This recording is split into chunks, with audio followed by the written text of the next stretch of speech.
The room froze. Giannis stood at the door of the small community center in Athens, his eyes locked on the woman standing by the stage. The cameras stopped clicking. His team fell silent.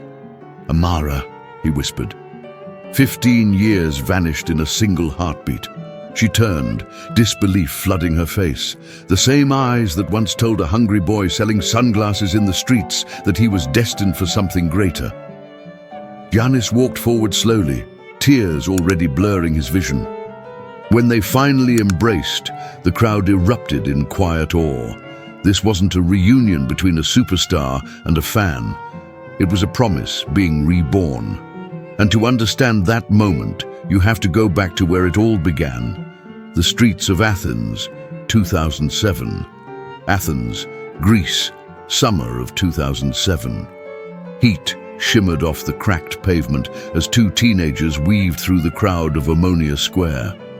One of them carried a plastic bag full of sunglasses, the other a notebook worn at the edges. Giannis Antetokounmpo was 17, tall, lanky, and invisible to most. He sold trinkets to help his Nigerian parents pay rent. Next to him walked Amara Lee, daughter of a Korean mother and Nigerian father, just 16, sharper, steadier, always believing in things the world had already given up on.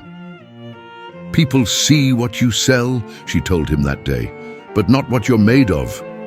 Giannis laughed softly. "What am I made of, Amara?" "Light," she said. "You just don't see it yet." Every afternoon, when others practiced in clean gyms, Giannis played barefoot on broken concrete courts behind the church on Petition Street. Amara would sit on the steps, recording every shot, every miss, every second of effort, because she knew what it meant. No scouts watched him, no coaches called, but she did. And sometimes that's all it takes for a dream to survive another day. They grew up in a neighborhood where faith was luxury and hope was rebellion. When kids laughed at Giannis for dreaming of the NBA, Amara fought for him like a soldier. When he doubted his worth, she showed him the notebook full of stats. Proof that greatness wasn't luck, it was persistence. In those days, Athens didn't care about a poor immigrant boy's dream. But Amara did. And what began as a friendship between two forgotten teenagers became the invisible bridge that would carry Giannis to the biggest stages in the world. What neither of them knew then was that success can build walls as easily as it builds dreams. And one day, those same streets that made them inseparable would turn into miles of silence between them. This is the story of how faith, distance, and time tested a promise made under the Greek sun, and how fate, 15 years later, brought it back to life. Athens wasn't kind to dreamers. In the narrow alleys of Sepolia, the city buzzed with life, but not for those like us. Every morning before school, Giannis and I carried plastic bags filled with sunglasses, watches, and cheap souvenirs, walking through the hot, uneven streets. His fingers were long, built for something greater than counting coins. But the world only saw another immigrant boy trying to survive.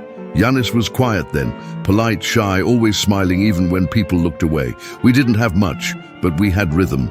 We learned to read the city's heartbeat. The baker opening his shop at dawn, the smell of roasted chestnuts at night, the way police cars slowed when they saw kids with dark skin. It was our reality, and he faced it with an unshakable calm that I never understood. Sometimes, when the day ended, we'd climb the hill behind the old apartment blocks where you could see the whole city glowing. He'd toss a pebble down the slope and whisper, "One day I'll play basketball for Greece, and they'll cheer for me." I laughed the first time he said it, not because it was funny, but because it felt impossible. And then he looked at me with that stubborn fire in his eyes. "You'll see," he said. "They'll know my name." That's when I started writing everything down. Every shot he took, every time he got pushed off a court because he didn't look Greek enough. I wrote it all, not because I believed in statistics, but because I believed in him.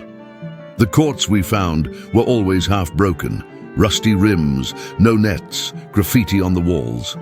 But to Giannis, they were holy ground. He played barefoot sometimes, shirt drenched in sweat, refusing to stop even when the asphalt tore at his skin. I timed his shots with a cheap phone, shouting the numbers like a coach. 20 out of 25, Giannis, he'd grin. Then we go for 30. There was a man who sold fruit near the court, old, bitter, always watching us. One afternoon, as Giannis trained, the man yelled, "Why waste time? You'll never be like them. Go sell bananas." Giannis didn't answer. He just looked at the hoop, jaw tight. Later, as we walked home, I asked if it bothered him. He shook his head. People laugh before they clap. That night, his family's apartment lost power again. I remember his younger brothers huddled around a candle, their mother humming softly, pretending the dark didn't scare them. Giannis leaned against the window, staring at the empty court outside. "You ever think," he said quietly, "that maybe dreams are heavier for people like us?" "Yes," I answered, "but maybe that's why ours can't break." He smiled, tired, hopeful, determined, the same way he did every time life tried to crush him. And as we walked those streets, selling, running, laughing, surviving, something invisible grew between us, a promise neither of us had spoken yet, that we would not let the world tell us who we couldn't be. Because deep down, Giannis wasn't just chasing a ball, he was chasing the right to exist. And I was right there beside him, writing down proof that he was already becoming someone the world couldn't ignore. Some nights, when Athens slept, we'd sneak back to the court and play under the flickering streetlight. He'd whisper, "This is where it starts, Amara." And I believed him, even when the city didn't. But not everyone in Athens wanted a boy like him to dream that big. And the night that would test everything we believed in was already on its way. The court behind the church became our world. It was cracked, uneven, and surrounded by rusted fences. But to us, it was a cathedral. Every evening when the sun melted behind the white buildings of Athens, Giannis would show up with an old ball someone had thrown away, and I'd sit on the steps with my notebook, ready to count every shot. That was the summer he found out about a small neighborhood tournament. A scout from a local youth club would be there, looking for talent. When Giannis told me, his voice trembled with something between hope and fear. "Amara, do you think I should try?" I looked at him like he was crazy. "Of course you should. You were born for this." He smiled, but I could tell he didn't believe it yet. The day of the tournament arrived, and the whole city felt like it was watching, though in truth, maybe 20 people showed up. The other boys wore clean shoes, branded jerseys, their parents cheering on the sidelines. Giannis showed up in torn sneakers, one size too small, and a shirt faded from the sun. When he stepped onto the court, I saw the looks, whispers, laughter. "Who let the street kid in?" someone muttered. Giannis said nothing. He just dribbled, awkward at first, but then his rhythm changed. The same rhythm of the streets, the rhythm of survival. He started gliding across the court like the ground itself belonged to him. Layup, jumper, steal. It wasn't perfect, but it was raw, electric, impossible to ignore. I kept writing everything down, not because stats mattered, but because proof mattered. 7 for 9 from the line, I whispered. "You're killing them." He grinned, eyes shining, until one of the older players, bigger, stronger, slammed into him mid-drive. Giannis hit the ground hard, scraping his elbow. The crowd laughed. Even the coach smirked. "Too weak," someone said. "He'll never last." For a moment I saw something break in him. He looked at his knees, dirt and blood mixing with sweat. I ran to him, but before I could say anything, he whispered, "Maybe they're right." That moment felt like a knife twisting, because I knew that if he walked away now, the dream would die right there, under the same sun that had raised it. I knelt beside him. "Listen to me," I said. "They see your body. I see your fire. They see what's missing. I see what's growing." He looked at me, truly looked, as if hearing those words for the first time. Then he stood up, still bleeding, still shaking, and walked back onto the court. No applause, no encouragement, just the sound of the ball hitting concrete.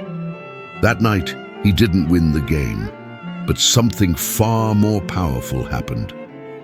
The scout, a quiet man in a grey jacket, approached me afterward. "Who's the kid?" he asked. "Giannis," I said proudly. "He'll be somebody one day." The man chuckled. "If he keeps that spirit, maybe." When we walked home, Giannis carried his old shoes like trophies. He didn't talk much until we reached the apartment. "Why didn't you let me quit?" he asked. "Because," I said softly, "you don't need to be like them. You're creating something new." The next day, I gave him a small pendant, a piece of old brass tied to a string. I had carved one word into it with a nail: believe. He held it for a long time before putting it around his neck. From that day on, he never took it off. It wasn't about luck or superstition. It was a reminder of what we'd built in silence. He'd whisper it before every game, "Believe," and I'd whisper back, "Always." Because on that cracked court in Athens, long before cameras, crowds, or fame, a boy learned how to turn humiliation into purpose, and a girl learned that sometimes belief is the most powerful form of love. But love alone doesn't stop the world from changing, and soon change would come for both of us. Rejection is a sound you never forget. It doesn't scream, it whispers. Giannis heard it for the first time that winter in Athens, in a gym that smelled of sweat and disappointment. The local coach of a junior club had invited him for a trial. I still remember the way he ironed his only clean shirt that morning, his hands trembling from excitement. He showed up early, shoes worn thin, eyes burning with hope. The other players towered over him, older, stronger, confident. Giannis was lean, almost fragile. They ran drills for hours. At first, the coach seemed impressed, but when the scrimmage began, everything turned. A few missed shots, one slip, and then the laughter started. Quiet at first, then louder. "Too skinny," someone whispered. "Not built for this." When the session ended, the coach shook his head slowly. "You've got heart, kid, but maybe basketball isn't your path." Those words hit harder than any foul ever could. I watched Giannis leave the gym with his head down, the sound of bouncing balls echoing behind him like taunts. That night, he didn't show up at the court. He didn't answer my calls. When I finally found him, he was sitting on the steps outside his building, staring at his shoes. The Believe pendant hung loosely around his neck, almost forgotten. "Amara," he said quietly, "maybe I'm just fooling myself. Maybe Athens is right." "No," I said, kneeling in front of him. "You're not wrong. They just can't see that what you have doesn't fit inside their vision of success." He shook his head. "But what if they're right? What if this dream just hurts everyone I love?" For a moment, I didn't know what to say. He wasn't just tired. He was breaking. I opened my notebook and showed him the pages filled with stats, notes, drawings, everything I'd been tracking for months.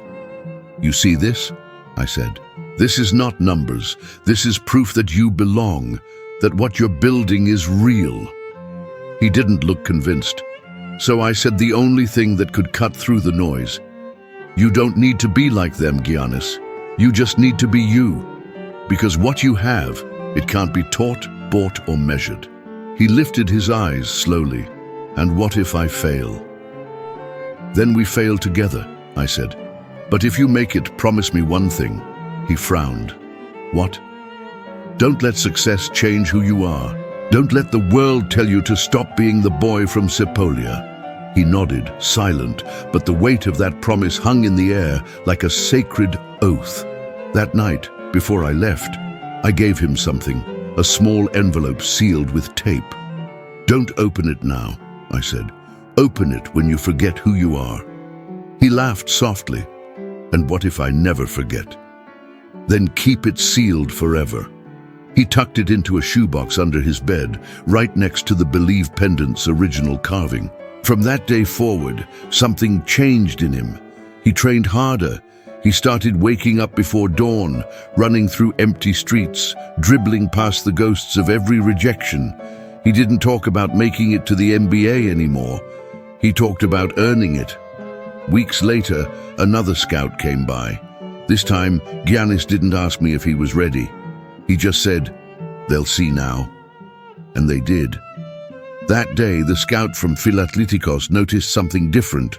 Not just skill, but hunger. The kind that doesn't fade when the lights turn off. That night, when we sat again on the church steps, Giannis said something I'll never forget. "Amara, if I ever make it, I'll make sure everyone knows your name." I smiled, pretending I believed it. Because life has a way of rewriting promises when success begins to whisper louder than friendship. But at that time, under the pale Athens sky, two teenagers sealed a pact stronger than any contract. A promise that would survive everything except silence.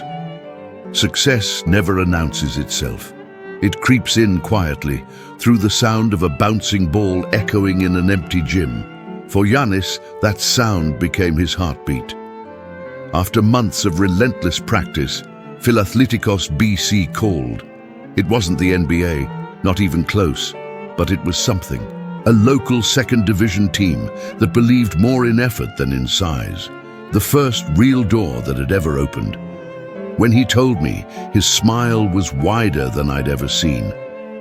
"They want me, Amara. They actually want me." I hugged him before the words could even sink in. It felt like the city itself had shifted, as if Athens for once was listening. But with every new beginning, something is quietly left behind. Practices started early, ended late. The coaches gave him meal plans, schedules, rules. He had to travel across town for training. Some nights he came home so exhausted he could barely speak. We stopped seeing each other every afternoon. The court behind the church grew lonely, the ball marks fading on the walls. I understood. At least, I told myself I did. But sometimes I'd still go there, just to sit on the steps with my notebook, pretending he was still running drills in front of me. In truth, that notebook had become a piece of him I could still hold. Then came the first scout report from abroad. Some American agents had started watching his games online. He didn't know their names yet, but his was starting to spread, quietly, like a rumor you don't dare to believe.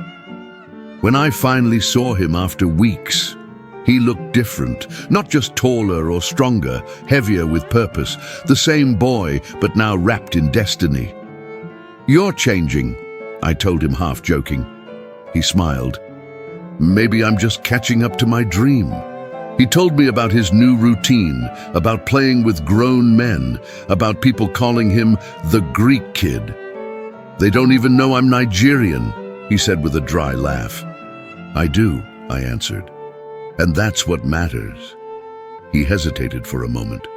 "Amara, what if I really make it?" "Then you'll make it," I said. "But you promised something, remember?" He nodded slowly. "Never forget who I am." Those words became the last line we shared before life started rewriting the story for us. A few months later, the club announced a developmental camp in Spain. For the first time in his life, Giannis would leave Greece. He tried to hide how scared he was, but I saw it in the way his hands fidgeted, the way he avoided my eyes when he told me. The night before his flight, he came to see me. We sat in silence for a long time on the steps of that same church. He handed me his Believe pendant. "Keep this for me," he said. "Why?" I asked. "Because I can't carry everything I love at once, but I'll come back for it." I wanted to tell him not to go, but dreams don't wait for anyone. And so, under that orange streetlight, we said goodbye, not realizing how final it would feel.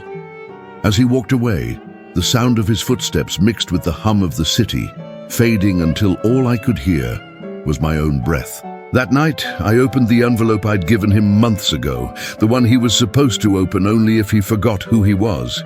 It was empty, because I never wrote anything inside. I just wanted him to remember on his own. He didn't know it, but that emptiness was my message. You already have everything you need, and maybe he did, because a year later, his name crossed oceans. NBA scouts started whispering it. Giannis Antetokounmpo. The boy from Sepolia was no longer invisible. But what I didn't know, what none of us knew, was that the higher you climb, the smaller the voices behind you start to sound. And soon, mine would be one of them. Dreams sound different when they finally come true. For years, they echo quietly in your mind, small and fragile, until one day they roar through a television screen for the whole world to hear. June 27th, 2013, Milwaukee, Wisconsin. But for me, it was 3 a.m. in Athens. The old apartment was silent, except for the faint glow of the TV. My hands shook as I held the Believe pendant Giannis had left with me 2 years earlier. The same piece of metal that had once hung around his neck, warm from his heartbeat. I had followed every rumor, every article, every whisper about the kid from Greece. But hearing his name that night, spoken aloud, broadcast across oceans, was something else entirely. With the 15th pick in the 2013 NBA draft, the Milwaukee Bucks select Giannis Antetokounmpo from Athens, Greece. For a second, I forgot to breathe. The room blurred. My heart raced like I was the one on that stage. There he was, the same boy who used to dribble barefoot on cracked concrete, now standing under bright lights, wearing a suit that didn't quite fit, but carried 1,000 dreams inside it. He smiled shyly, eyes glistening with disbelief, and as he walked to the podium, I saw the weight of everything we had lived together in that smile. I whispered to no one, "You did it." But as the crowd cheered and cameras flashed, something inside me twisted. I waited for the shout-out, the small nod to the girl who used to record his shots behind a church. I had no right to expect it, but part of me did. He thanked his parents, his brothers, his coaches, his city, everyone who had believed in him. And when he said that word, believed, my chest tightened, because I realized, maybe for the first time, that the world had taken my word and made it his. There was no mention of Amara Lee that night, and maybe there didn't have to be, but silence sometimes speaks louder than applause. After the ceremony, I stayed awake until dawn, re-watching every interview. When a reporter asked, "Who inspired you the most growing up?" he smiled softly and said, "There was someone back home who used to tell me I could make it. She probably doesn't even know how much that meant." I froze. Was it me? Or had time rewritten even that memory? I wanted to call him, to say congratulations, to say I'm proud of you. But the number I had no longer worked. The next morning, I went back to the court behind the church. The rim was rusted, the lines on the concrete fading. I placed the Believe pendant on the ground beneath the hoop and whispered, "Now the world knows your name." And for the first time in years, I cried. Not from sadness, not entirely, but from the strange ache that comes when you realize your purpose has been fulfilled and the person you helped lift no longer needs your hands to stand. A week later, I put the pendant back around my neck, not as a symbol of loss, but as a reminder that even the smallest faith can echo across continents. The world was calling him the Greek freak, but to me, he would always be the boy from Sepolia, the one who once whispered, "They'll know my name." And now they did. But he didn't know mine anymore. Some dreams take you to the stars. Others teach you how to let go of them when they get there. Distance doesn't always begin in miles. Sometimes it begins the moment two people stop living the same story. By 2015, Giannis Antetokounmpo had become a name the world couldn't ignore. Milwaukee chanted it every night. Commentators called him the Greek freak. Children wore his jersey, adults debated his greatness, and every dunk became a headline. But beneath the bright lights, I wondered if he still remembered the court behind the church, the one with no lights at all. Back in Athens, life didn't pause just because someone made it out. I started working at a small youth center near Exarchia, a place for kids who had nothing but noise around them. The walls were cracked, the roof leaked when it rained, but it was the only space where those kids could feel safe. I taught them English, but mostly, I taught them how to dream, the same way I once taught Giannis. When they asked why I believed in them so much, I always smiled and said, because someone once believed in me first. I never said his name. Not because I was angry, but because I wanted their dreams to belong to them. Some nights after the kids left, I'd sweep the floor and glance at the TV mounted in the corner. Giannis would be on the screen. Older, broader, smiling that same shy smile. His interviews were everywhere. He spoke about family, faith, hard work, and sometimes, just sometimes, he'd say, there was a person back home who made me believe. No names, just memories. And every time he said it, it felt like lightning under my skin. He was thousands of miles away, but his voice still echoed through my days. And maybe in his own way, mine did too. The years blurred together. Milwaukee, championships, endorsements. The boy who once sold sunglasses on the streets was now the face of an empire. He had everything, yet I could still see the same spark in his interviews, the same humility that once made him different. That, at least, hadn't changed. As for me, I poured my soul into the youth center.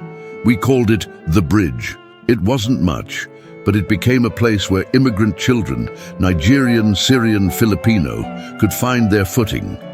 When the first girl from our program got accepted into university, I cried harder than I ever did watching Giannis score 50 points. Because that, to me, was victory.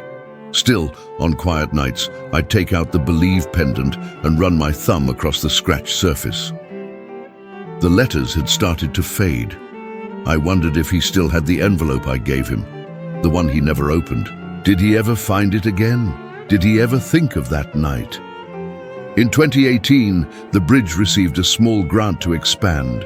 Reporters came, cameras rolled, and for the first time, my name appeared in the local paper.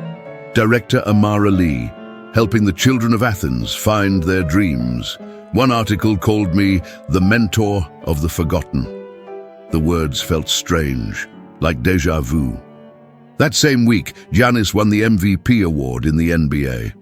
He stood on a stage in front of millions, tears in his eyes, voice shaking. "This is for everyone who believed in me when I was just a kid in Greece," he said. I froze. It was always that same phrase, believed in me, as if those words were a secret language only we ever shared. Two lives, two worlds, both built from the same soil, but growing in opposite directions. He carried our dream to the stars. I built ours back into the ground, and for a while, that was enough. Until one night in 2023, when the world and fate decided that our two worlds weren't meant to stay apart forever. Because sometimes the past doesn't come back to haunt you. It comes back to thank you. Some truths take years to find their way back into the light. Others wait in silence until the heart is finally ready to speak them aloud. It was November 2023. Giannis had just led Milwaukee through another impossible season. He was everywhere. Commercials, late-night shows, documentaries. But on that particular night, it wasn't basketball that people would remember. It was what he said when the cameras stopped focusing on his trophies and started focusing on his soul. The interview was with Ryan Coleman, ESPN's most respected voice.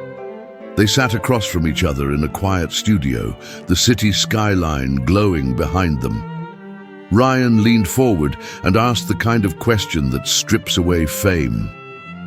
"Giannis, when you look back on your journey, who do you credit most for shaping the man you are today?" Giannis hesitated. He smiled, but his eyes changed, softening, drifting somewhere far away. My parents, of course, he said first. My brothers, my coaches, but... Ryan waited. Giannis took a deep breath. There was someone else, someone who believed in me before anyone knew my name. The air in the studio seemed to shift. He continued, voice quieter now, as if speaking to the past rather than to the audience. Her name was Amara Lee. Ryan blinked. She was my best friend, Giannis said, back when I sold sunglasses on the streets of Athens. She used to time my shots, write down my stats. When everyone said I was too small, too poor, too foreign, she told me I was art. I don't think I'd be here if she hadn't made me believe I could be. The silence that followed wasn't awkward. It was sacred. Even Ryan, the veteran interviewer, was speechless. You ever talk to her now? He finally asked. Giannis smiled sadly. No, we lost touch after I came to America. I tried finding her years ago, but Athens is big and time moves fast, but I think about her a lot. If she's watching this, Amara, thank you. Those words traveled farther than any three-pointer he ever made, across oceans, across time zones, across everything they had lost. In a small apartment in Athens, I was giving a bath to one of the children from the center when the TV in the next room played his voice. I wasn't even watching at first until I heard my name. Her name was Amara Lee. The sound made me freeze. The water overflowed from the basin, dripping onto the tiles. For a moment, I couldn't breathe. 15 years of distance collapsed in a heartbeat. I rushed into the living room, soap still on my hands, eyes wide. Giannis was on the screen, eyes glistening, talking about me, about us. He remembered everything, the court, the notebook, the word believe. I sank to the floor, shaking. Every memory hit like a wave. The smell of the asphalt, the laughter, the promises whispered under the orange streetlight. I didn't cry out of sadness, not even nostalgia. It was something deeper, a strange mix of pride, relief, and the quiet ache of closure I never knew I needed. When the interview ended, I sat there for a long time. The pendant still hung around my neck. I touched it gently and whispered, I never stopped believing. That night, I couldn't sleep. Not because I wanted to reach out, but because I was afraid of what would happen if I did. Would he even recognize me now? Would it ruin the beautiful memory we had preserved in silence? Fate didn't care about my fears. Because when the universe decides it's time for two souls to meet again, it doesn't ask for permission. And 2 weeks later, an email arrived at the bridge. Subject line, invitation, Believe in Dreams Foundation event, Athens. Among the list of guest speakers was a single name that made my hands tremble, Giannis Antetokounmpo. Some names you never expect to hear again, and when you do, the whole world stops spinning. December 14th, 2023. The air in Athens carried the chill of winter, but inside the Bridge Community Center, the atmosphere buzzed with anticipation. We were hosting the biggest event in our organization's history, the Believe in Dreams Education Gala. I had spent weeks preparing speeches, arranging tables, ensuring every child's story would be heard. But nothing in my life had prepared me for what was about to happen. 2 hours before the event began, our program coordinator, Sophia, burst into my office. Amara, you won't believe this, she said, nearly out of breath. Giannis Antetokounmpo confirmed. He's on his way here. He'll be our keynote speaker. I froze. It felt like the ground slipped beneath my feet. Giannis, here, after 15 years. I forced a smile. That's amazing, I whispered, my voice trembling. Inside, my heart was chaos. Since that interview, part of me had wondered if our paths would ever cross again. But never like this. Not in my world. Not surrounded by the children whose lives I dedicated myself to rebuilding. For the next 2 hours, I lived in a haze, Every sound felt distant: laughter, music, applause. I walked through the corridors like a ghost, torn between hiding and hoping. Then, at exactly 11 a.m., he arrived. The crowd erupted as Giannis walked into the hall, his towering frame impossible to miss. He wore a dark suit, simple yet elegant, and that same warm smile that once lit up our neighborhood in Sepolia. He greeted the staff, shook hands, bent down to talk with the kids. He hadn't changed, not really. He just carried the kind of calm that only comes from surviving everything. From the back of the room, I watched silently. He looked around, scanning the faces, taking in the building. I wondered if he had any idea where he was, that the bridge stood on the very block where we once sold sunglasses. Then Sophia called from across the room, her voice cheerful and unaware of the storm inside me. "Giannis, this is our director, Amara Lee." The name hit him like a chord. He turned sharply, and when our eyes met, the room fell away. 15 years dissolved in a single breath. His lips parted slightly, eyes wide, disbelief turning to recognition. "Amara," he whispered, voice breaking. The entire hall went silent. Journalists lowered their cameras. The staff froze mid-step. Giannis took a slow step forward, then another. Tears welled in his eyes faster than he could hide them. And before I could even process what was happening, he crossed the room and pulled me into his arms. The crowd gasped, not because they were witnessing a celebrity's emotion, but because for that brief moment, the world's greatest player looked like a boy again. The boy from Sepolia. I felt his heartbeat against mine, rapid and trembling. "Amara," he said again, his voice cracking. "You're here. You're really here." I tried to speak, but the words drowned somewhere between my lungs and my heart. All I could do was hold him. He pulled back, looking at me like someone seeing a ghost he'd been chasing through dreams. "I looked for you," he said. "After the interview, I asked my team to find you, but there are 1,000 Amara Lees in Greece." I laughed through tears, and yet, here we are. He smiled. The same tired, beautiful smile I remembered. "I played in front of millions," he whispered, "but I've never been this nervous." The cameras started flashing again, but neither of us cared. For once, the noise didn't matter. The world could watch if it wanted, because this wasn't for them.